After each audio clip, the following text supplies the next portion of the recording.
Hey, what's going on, everybody? This is Sammy Legger here, representing Team JVS, here to give you guys another short form review from Tribeca 2024. I'm talking about probably one of the best films coming out of Tribeca, Griffin in Summer.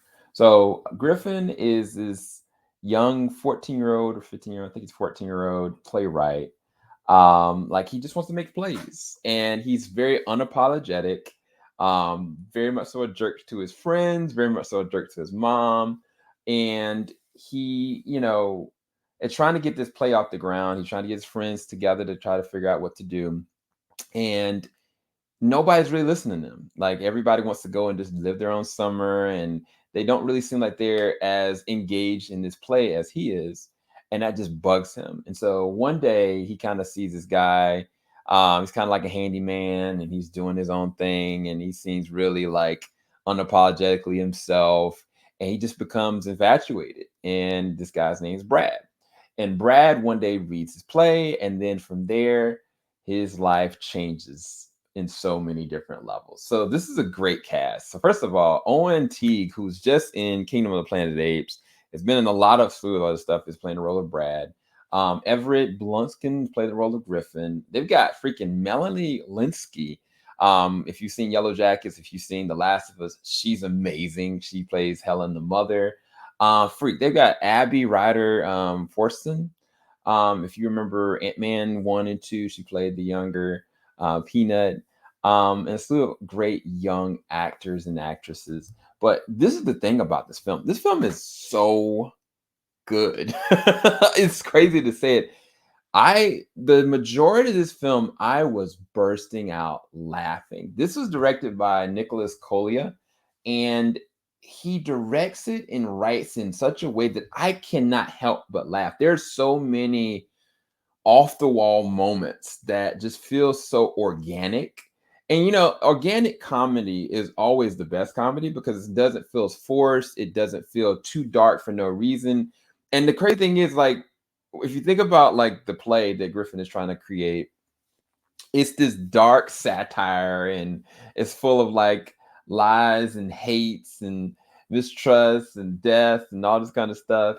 And it's interesting because it exemplifies different levels of him and what he's kind of going through in his own life.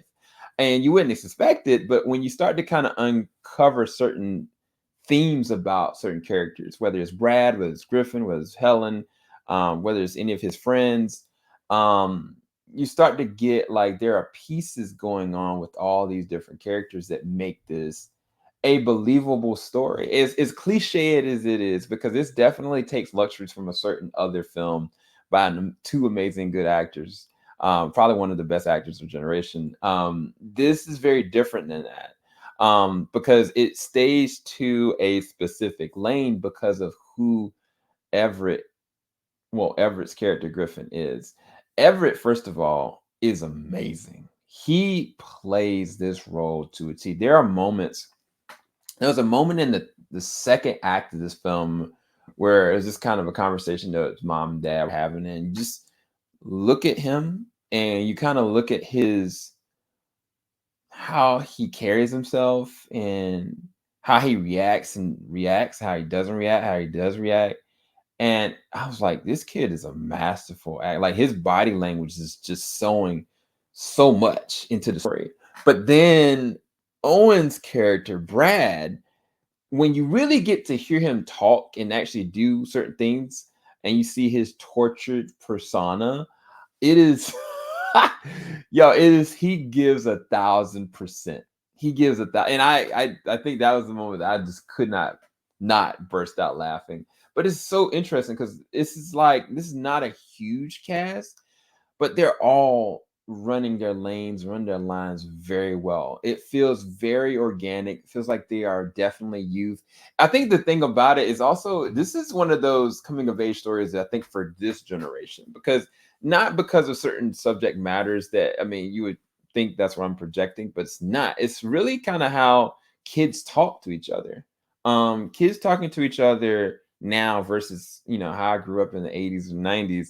It's very different. Like their openness and there's certain things and stuff that they're talking about at a very young age it kind of threw me off because I was like, is this how kids talk to each other? But I think it's the way that they wrote it that just feels really natural. And it's so interesting because I'm like, man, they all look like kids. And I think part of that coming of age story now is just very different. Like this is for my kids' generation. So I think this was directed really well. The shots were really beautiful. This is a very good looking film. But the thing about it is there's a lot of themes of love, mistrust, and at the same exact time, pain and ambition. I think ambition over everything, from different directions. People want something that, they're not getting, or they want to be desired, or they want to be, valued. And, certain people are doing certain things very slighted. And it's a rippling effect. And it's so interesting because I want to say more, but this is a good film. This is a really good film, and definitely one of the best films at Tribeca. For me, this is an A plus. This is definitely one of those films that as soon as you see it, you can be like, wow, this is really well done, really well acted, really well produced. Actors are on all cylinders, and it's kind of just like this young boy, Griffin, he takes every single scene, and you kind of rally behind, even when he's misguided.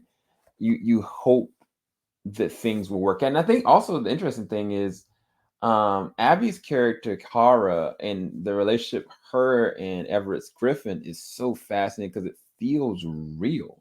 And I don't know if that's because she's got this natural sincerity about her, like she's got this um purity about her presence in this film. Or maybe that's just how I've always looked at her as a character or as an actress. But yeah, this is a really good film, and I highly recommend you go and check it out.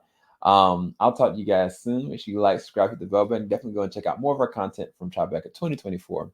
Peace, people.